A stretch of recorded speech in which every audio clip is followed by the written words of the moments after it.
नमस्कार, ताईस किचन या यूट्यूब मराठी चॅनलवर आपले सर्वांचे मनापासून स्वागत आहे। तर आज मी तुम्हाला गुढीपाडव्यासाठी पुरणाच्या पोळीची रेसिपी घेऊन आलेली आहे। नवीन वर्षाच्या सणासाठी तुम्ही ही रेसिपी नक्की ट्राय करा। अतिशय सोप्या पद्धतीने आणि पारंपरिक पद्धतीने गुळातील पुरणपोळी आहे ही, तुम्ही एकदा नक्की करून बघा। चला तर रेसिपीला सुरुवात करूया। त्यासाठी मी इथं 1 वाटी हरभऱ्याची डाळ घेतलेली आहे। ती एका पातेल्यामध्ये मी काढून घेते। तिला 2 ते 3 पाण्याने स्वच्छ धुवून घेणार आहे। 2 ते 3 पाण्याने धुतल्याच्या नंतर त्यामधील धूळ, आपली जी डस्ट असते ती निघून जाते। आणि आता त्यामध्ये मी पाणी टाकून ती 2 तासासाठी झाकून ठेवलेली आहे। 2 तासाच्या नंतर डाळ आपली छान भिजलेली आहे। भिजलेली डाळीतील मी पाणी पूर्ण काढून घेतलेलं आहे आणि कुकरमध्ये मी डाळ टाकून घेत आहे। ही पूर्ण डाळ कुकरमध्ये टाकून घेतल्याच्या नंतर मी ते 1 वाटी डाळीसाठी 6 वाटी पाणी टाकून घेत आहे। पाण्याचं प्रमाण आपण जास्तीच टाकणार आहोत। आपल्याला नंतर डाळ शिजल्याच्या नंतर याचे आपल्याला आमटीसाठी हे पाणी उपयोगी पडते।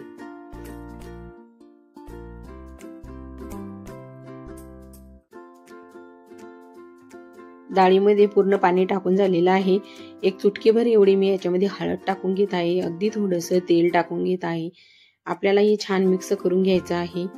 मिक्स केल्याच्या नंतर मी कुकरचं झाकण लावून घेतलेलं आहे। आता मी हे गॅसवरती ठेवणार आहे। मीडियम गॅसवरती आपल्याला याच्या 3 ते 4 शिट्ट्या करून घ्यायच्या आहे। आपल्या डाळीच्या शिट्ट्या शिजत आहे तोपर्यंत आपण इथं गव्हाचं पीठ मळून घेणार आहोत। तर मी इथं 3 वाटी गव्हाचं पीठ घेतलं आहे। त्यामध्ये थोडीशी हळद, अगदी थोडंसं मीठ टाकून हे छान मिक्स करून घेत आहे। थोडं थोडं पाणी टाकून आपण हे घट्टसर असं पीठ मळून घेणार आहोत। न जास्त पातळ, न ही जास्त घट्ट, मीडियम साईजचं आपल्याला इथं हे पीठ मळून घ्यायचं आहे। छान तिमून आपण हे पीठ मळणार आहोत। तर बघू शकता तुम्ही, आपलं छान असं न जास्त घट्टही नाही आणि जास्त पातळही नाही, मीडियम साईजचं आपलं पीठ इथं मळून झालेलं आहे। याला आपल्याला जास्त तिमायचं नाही। अगदी 10 मिनिटासाठी मी ते पीठ झाकून ठेवणार आहे। इकडे आपली डाळ सुद्धा छान मऊ शिजलेली आहे। तुम्ही बघू शकता किती छान मऊ झालेली आहे। याची जी आता आपण हे डाळीतलं पाणी आणि डाळ सेपरेट करून घेणार आहोत। चाळणीवरती मी ही डाळ आपली छान अशी गाळून घेतलेली आहे। 10 मिनिटं ठेवलेली होती।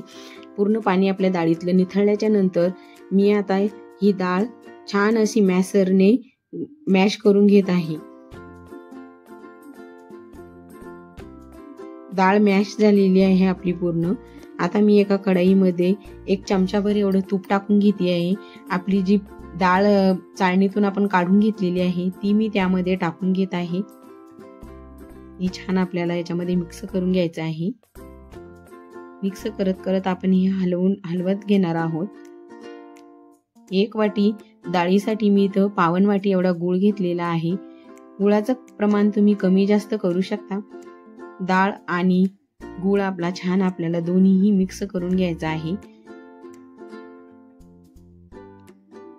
छान असं हलवून आपण हे मिक्स करणार आहोत। गूळ आपला वितळलेला आहे पूर्ण। वितळल्याच्या नंतर हे मिश्रण आपलं पूर्णपणे पातळ होतं। तुम्ही बघू शकता पूर्ण गूळ वितळलेला आहे। मीडियम गॅसवरतीच आपण ही प्रोसेस करणार आहोत। यामध्ये मी 4 ते 5 इलायची कुटून टाकलेले आहेत। छान आपल्याला हलवत बघा छान असं घट्टसर पुरण आपलं होत आहे। तर पुरण घट्ट झाले की नाही ओळखण्यासाठी मी त्यामध्ये चमचा उभा करून ठेवतेय। तर चमचा आपला खाली पडत नाहीये, म्हणजे आपलं पुरण शिजून तयार झालेलं आहे। आता आपलं इकडे पीठ सुद्धा 10 मिनिटांमध्ये छान मुरलेलं आहे। तर यामध्ये मी थोडंसं तेल टाकून याला परत एकदा तिमून घेत आहे। तेलाचा हात लावून आपण पीठ छान मऊ, अगदी कापसासारखं मऊ करून घेणार आहोत। तुम्ही बघू शकता तिमून छान मऊ केलेलं आहे। तर इथं मी एक पोळीच्या उंड्या एवढा छोटासा उंडा घेतलेला आहे आणि तो सुक्या पिठामध्ये घेऊन मी याची एक पारी तयार करून घेत आहे गोल। तर ही पारी आपल्याला कडेला पातळ करायची आहे आणि मध्यभागी थोडीशी जाडसर ठेवायची आहे। व्हिडिओत दाखवल्याप्रमाणे तुम्ही बघू शकता अशा पद्धतीची ही पारी आपल्याला तयार करून घ्यायची आहे।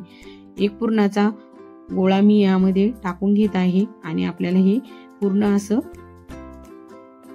मिळून याला असं जमा करून आपल्याला हे उंडा भरून घ्यायचा आहे पूर्ण।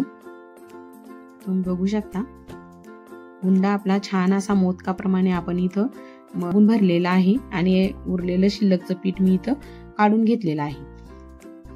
याला सगळीकडून छान असं पसरून घ्यायचं आहे पुरण आपल्या पिठामध्ये आणि सुक्या पिठामध्ये बुडवून घ्यायचं आहे। पोळी आपण हलक्या हाताने लाटणार आहोत, अगदी हलक्या हाताने ही पुरणाची पोळी आपण लाटून घेणार आहोत। तुम्ही बघू शकता किती छान पातळ आपली पोळी दिसत आहे, त्यामधून पुरण सुद्धा दिसत आहे। तवा गरम झालेला आहे, त्यावरती मी 1 चमचा एवढं तूप लावलेलं आहे आणि त्यावरती पोळी आपली भाजायला टाकलेली आहे। तर आपल्याला पोळी छान आलटून पलटून भाजायची आहे। तेल किंवा तूप लावून आपण हिला छान असं खरपूस तांबूस रंग येईपर्यंत भाजणार आहोत। तुम्ही बघू शकता किती छान आपली पुरणपोळी टम्म फुगलेली आहे।